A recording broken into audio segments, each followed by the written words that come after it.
Sa CCTV videong ini, sa barangay San Vicente, Canaaman, Camarines Sur, alas 4:30 kasudbang hapon, mahihiling ang nagsunudan na electric tricycle o e-trike asin wing van truck. Makalis ang pirang segundo, mahihiling man sa video, ang pagdalagan ni sarong lalaki pasiring sa porsyon kan van truck. Nasalpok palan kaya kan wing van truck ang e-trike na lunad ang tulong magkakapamilya na pigbistong sinda alias Mayra, 43 anyos, aki kaining 6 anyos asin pamangkin na 7 anyos, enterong residente kanaon ang bitan na lugar. Basado sa investigasyon, hali sa pagdiskarga ng mga Japan surplus sa nasabing probinsya, pabalik na kuta sa kaluokan ang wing van truck na pigmamaneho kan 35 anyos na si alias Jonathan. Alaga dara subot yung kapagalan, dahil nakainamali siya ang presensya kan e-trike na nauli sa diskwido. Tulos man na ipigdalagan kan personahes kan Municipal Disaster Risk Reduction and Management Office ang mga biktima sa Bicol Medical Center sa Naga City.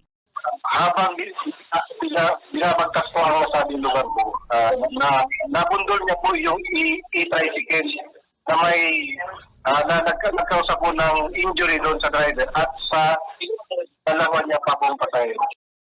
Sigon sa pulisya, nagkaigwanan din pag-uulay ng ambos lados at sinagkasundong dai na masaangat panin kaso. Kailangan po may sufficient silang pahinga, hindi yung travel sila na isahan ng malayo.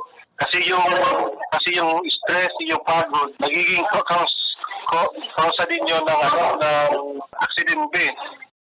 Sa presente, pigbubulong pa sa ospital ang mga biktima para sa mga baretang Tatak Bicol. Hercules Parvacena.